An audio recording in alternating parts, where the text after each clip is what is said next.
ముఖ్యంగా భారత్ జోడో యాత్రలో we come to the power will conduct caste wise census జితనా హిస్సేదారీ ఉత్తి భాగీదారి అన్న తర్వాత బీసీలలో బాగా చైతన్యం వచ్చింది. ఎన్నో మీటింగులు పెట్టారు, round table conference, meet the press సభలు అన్నీ పెట్టారు. అన్నీ చూసిన తర్వాత ముఖ్యమంత్రి గారు ఏ వాగ్దానాలు అయితే చేశారో 6 డిక్లరేషన్ అన్నారు, అందులో 5 పూర్తి అయ్యాయి. ఒకటి మహిళలకు ఇచ్చే ఏదైతే 2500 పెన్షన్ ఇవ్వలేకపోయాము. దానికి కారణం ఏంటంటే ఒక్కొక్క ఇంట్లో 4 ఆడపిల్లలు, ఒక మగపిల్లాడు ఉంటాడు కనుక అందరికీ ఇవ్వలేము. కానీ ఏది చార్మినార్ దగ్గర జరిగినటువంటి రాజీవ్ గాంధీ సద్భావన రోజు నేను చెప్పిన ముఖ్యమంత్రి గారు ఇది ఒక్కటైతే చేయాలి, అందరికీ ఇవ్వలేకున్నా ఒక్కరికన్నా ఇవ్వాలి అని చెప్పాము.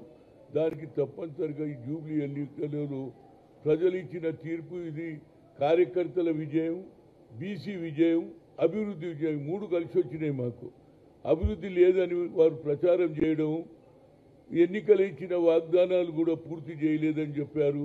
మాటికి అదే చెప్పినా ప్రజలకు అదే కాకుండా దొడ్డు బియ్యం తీసి వదిలేసి సన్న బియ్యం కూడా ఇవ్వడం జరిగింది, రేషన్ కార్డులు ఇవ్వడం జరిగింది, 2 బెడ్రూమ్ ఇవ్వడం జరిగింది. ఇవన్నీ చూసి ఏదైతే బీఆర్ఎస్ బీజేపీ కేవలం దీన్ని అబద్ధాలు చెప్పడం మొదలుపెట్టారు. అదేవిధంగా హైడా ఇండ్లు కూలగొడుతున్నది, ఈ ఎన్నికల్లో ఇండ్లు కూలగొడితే హైడా కావాలన్నా లేకుంటే మీకు మా ప్రజలు కావాలన్నా అని అబద్ధాలు చెప్పినా హైడా బాగా పనిచేస్తుందని తేలిపోయింది. ఎందుకంటే అంబర్పేటలో ఉన్నటువంటి బతుకమ్మకుంట, దాని తర్వాత ఏదైతే హైడా కమిషనర్ రంగనాథ్ గారు ఇతర ఏదైతే చెరువులను కాపాడుతుండు, ప్రభుత్వ భూములు కాపాడు కొన్ని వేల కోట్ల రూపాయలు ప్రభుత్వ భూములు కూడా కబ్జా చేస్తుంటే దాన్ని కాపాడింది. అవన్నీ చూసిన తర్వాత డెవలప్మెంట్ జరుగుతుంది.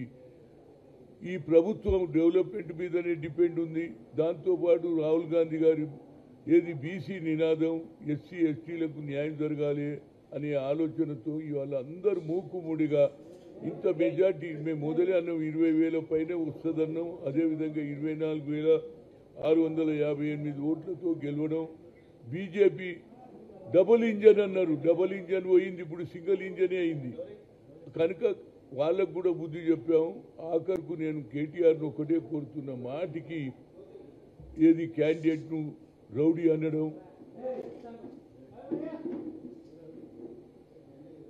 అనడం అది కూడా ప్రజలు అసహించుకున్నారు. ఎందుకు ఆ పిల్లగాడు చదువుకున్న పిల్లగాన్ని రౌడీ అంటున్నారని అది కూడా వాళ్ళకు వ్యతిరేకమైంది. అదేవిధంగా సన్న బియ్యం కూడా ఎత్తేస్తారని చెప్పిండ్రు. సన్న బియ్యం మీరు ఎందుకంటే 70% మీరు ఇస్తున్నారు, దానికి కూడా ప్రజలు అరే ఈ ప్రభుత్వం మంచి పనులు చేస్తుంటే మీరు వచ్చే బియ్యాన్ని కూడా వ్యతిరేకం చేస్తున్నారనే ఆలోచనతో ప్రజలందరూ ఇది బీసీ విజయం, కార్యకర్తల విజయం, డెవలప్మెంట్ విజయం. తప్పనిసరిగా రేపు జరగబోయే మున్సిపాలిటీలలో అదేవిధంగా లోకల్ బాడీ ఎన్నికల్లో తప్పనిసరిగా హైదరాబాద్లో కానీ లోకల్ బాడీ ఎన్నికల్లో తప్పనిసరిగా ఫ్యూచర్లో ఏ ఎన్నికలు జరిగినా కాంగ్రెస్ విజయ పతాకం ఎగురుతుందంటే అందుకు ముఖ్యంగా ఏ నవీన్ యాదవ్ అయితే ఏదైతే పోటీ చేస్తుండో మొదటి నుంచి పి జనార్దన్ రెడ్డి గారు ఈ ప్రాంతం బాగా అభివృద్ధి చేశాడు. అదే కోణంలో సీఎం కూడా అన్నాడు జనార్దన్ రెడ్డి ఏ విధంగా చేసిండో అదేవిధంగా ఇతను కూడా చేస్తాడని చెప్పడం, ప్రజలు ఆకర్షించి ఇంత మెజార్టీ రావడం అంటే ఎంతోమంది వాళ్ళ ఎమ్మెల్యేలు వాళ్ళు కార్యకర్తలు ఆఖరు గొడవకు కూడా మొదలుపెట్టారు.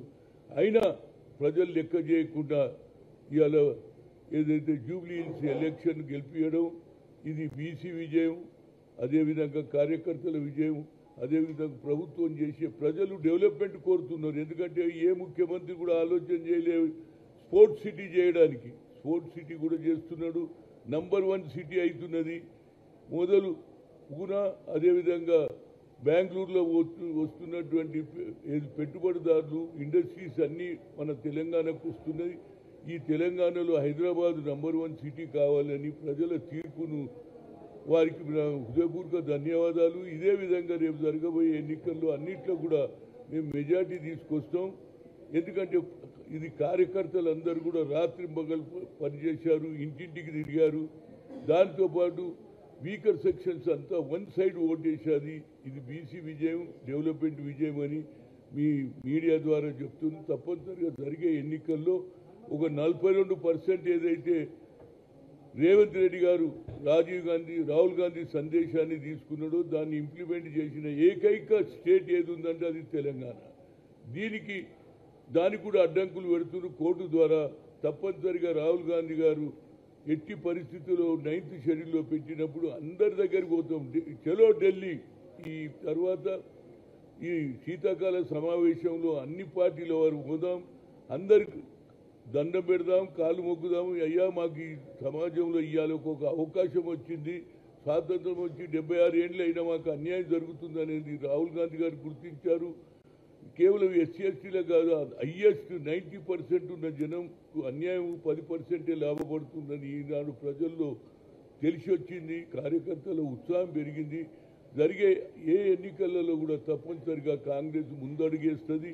అదేవిధంగా బీఆర్ఎస్ నాయకులకు చెప్తున్నాం, మీరు 10 ఏళ్లలో పరిపాలనలో ఎందుకు ఓడిపోయారు, ప్రజలు మాకు ఎందుకు విజయం అవకాశం ఇచ్చిండ్రో దాని మీద మేధో మథనం పెట్టుకొని తప్పితే తిట్టుడు, ఏది కమిషన్లు అనడం, లేకపోతే ఏది రౌడీలు అనడం, ఈ భాష ప్రజలు అసహించుకొని ఈనాడు తప్పనిసరిగా జూబ్లీహిల్స్లో 24,658 ఓట్లతో నవీన్ యాదవ్ గెలిచినందుకు ప్రజలందరి తరఫున, కార్యకర్తల తరఫున వాళ్ళకు హృదయపూర్వక, అందరికంటే ఓటర్ మహాశైలకు మా హృదయపూర్వక ధన్యవాదాలు. మంచి నిర్ణయం తీసుకున్నారు. ఫ్యూచర్లో కూడా ఏ మాటనైతే రేవంత్ రెడ్డి గారు చెప్పారో ఎలక్షన్ ముందు అవన్నీ కూడా మేము ఇంప్లిమెంట్ చేస్తాం, ప్రజలకు అండగా ఉంటామని ఏదైతే సోనియా గాంధీ కానీ, రాహుల్ గాంధీ కానీ, మల్లికార్జున్ ఖర్గే గారు కానీ రేవంత్ రెడ్డి ఇచ్చినటువంటి, అదేవిధంగా పిసిసి ప్రెసిడెంట్ మహేష్ కుమార్ గౌడ్ కూడా అందరితో టచ్లో ఉండి ఎవరైతే